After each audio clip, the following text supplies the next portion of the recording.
All right, my man, state your name. Let them know you're on Nickavelli TV. It's your boy S. Dot, Sean, Nickavelli TV. Shout out to the Knicks and their bad luck. Talk to me, man. Why you say that? First of all, you don't get the number 1 and not even the number 2 draft pick. It's over. I mean, they say we about to get what's his name? RJ Barrett? Yeah. And we could possibly get Jay Morant. Possibly. That's if the number 2 pick, I think it's the Lakers or some shit like that. That's if they don't pick him up. So, personally, I'd rather have him than RJ Barrett. He's a more exciting player behind Zion. So, I don't know, man. It's not looking too good for the Knicks. All right, but what is your thoughts about Zion putting the information out there that if he want a forced trade to the Knicks? And I'll make you optimistic, like, you know what I'm saying? Maybe it can happen. Because right now, the way shit is going in the NBA today, players, rules, man. It's like once these players start whining, man, I mean, coaches lost jobs due to players. I know, man. Like I said, with the Knicks luck, that type of shit won't happen. With the Knicks luck, we'll wind up drafting somebody that's not even on the radar right now and leave RJ Barrett or Za on the board for somebody else to pick up. So okay. They with Porzingis that year. All right, so let me ask you this. Then wound up trading him to get a player they could have drafted in the first place. Okay, with the Dennis Smith Jr. Exactly. All right. Okay, I understand that. But what do you have to say when you hear through the grapevine, right, that even if you would have had gotten Zion Williams, someone was saying trade him for Anthony Davis. So what's the big fuss about if the New York Knicks could have acquired Zion Williams just to trade him off to get AD? I mean, if the Knicks were ready to go right now, if adding AD made them a champion contending team on the East, then yeah, why do it? But they don't have the right pieces to help AD win right now or themselves win right now. So you go with Zion, and then hopefully you track other better players, you know?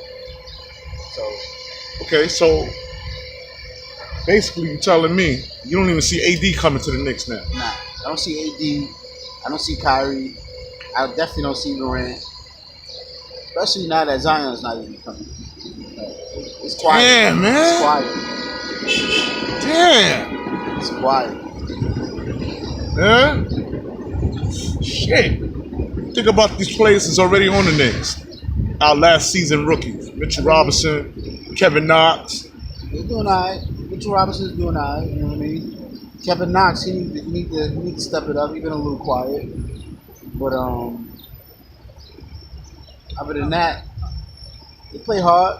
They're going to have to play a lot harder or switch up some pieces and stuff like that. This is going to be what? Kevin Knox, how many years? This is his second year. He's going on his second year. It's time for him to make some noise. Man. Like, he's supposed to make noise. He had a late run. He's doing all right. He looked kind of better during the second half of the season. Yeah, pretty much. But you got a long way to go, man. You see the colors right here. Oh, shit. All right. And your boy Frank Ntilikina? Are you big on this defense? I'm not sold on the defense. I'm not sold on it. Not? I'm not. I ain't say offense. I said defense. I'm definitely not sold on the offense. The defense, I mean, I feel like there's a lot of players that can play the type of defense he's playing. I mean, who is he really stopping? Who's he really guarding? Well, he locked down James Harden. When? Beard and all. When? Come on, don't make me call out the game, man. I gotta go to the Nick Tate and all that, man. He had a good game against James Harden, man. If I'm not mistaken, James Harden congratulated him on his defense. You don't remember that either? We're gonna need more than a good game. But do you remember that? Nah, I don't remember that. Okay. I probably fell asleep or something. All right. Did we win? And let me tell you something. I ain't big on Frank Ntilikina, man. Did we win? So I don't remember that either. Man. You would know we won. You would definitely win. Lock down James Harden and a win. Yeah.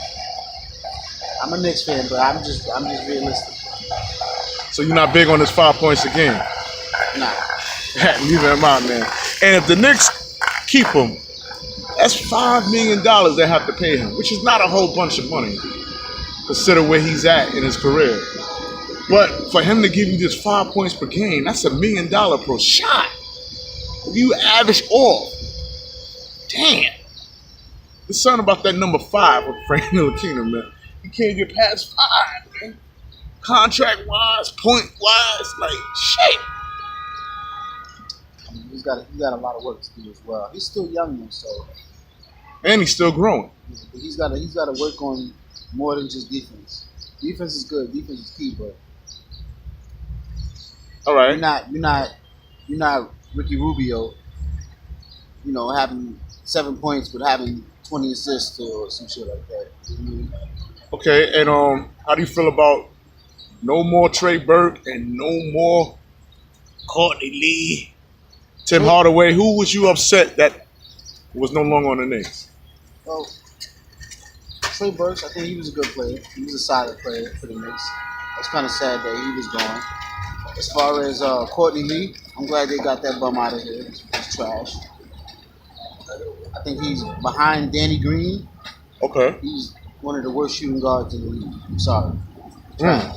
He's a track star on the court. Just runs up and down. Can't shoot.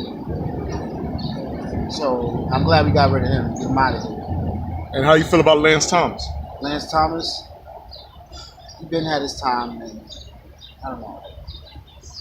And I gotta ask you this: Chris Porzingis, boy, got his ass whipped out in his hometown. He forced a trade out of the Knicks. How do you feel about that? Are you team Chris Porzingis, or you with the front office on this one? Who you with? I like the guy, but I mean, he was injured, so I can't really be mad at him that he wasn't really playing. But he wanted that $10 million contract, extension contract. And when he didn't get it, and he heard that Kyrie and Kevin Durant gave him the name, the Unicorn, by the way, he lost his marbles, man.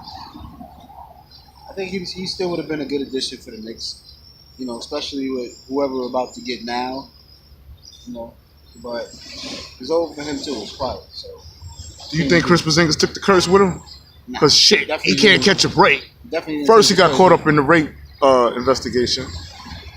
He go out to Russia, get his ass whooped for leaving the Knicks, believe it or not. He definitely didn't take the curse with him because look at it now. He got the 3rd draft pick. And all top 3 players in the draft, they're good. But like I said, who we want, we didn't get. And then the second best option, we didn't get. But you act like the 3rd option is bad. Nah, he's not bad. He averaged the same amount of points. No, I'm not talking about that. I'm talking about the place in the lottery.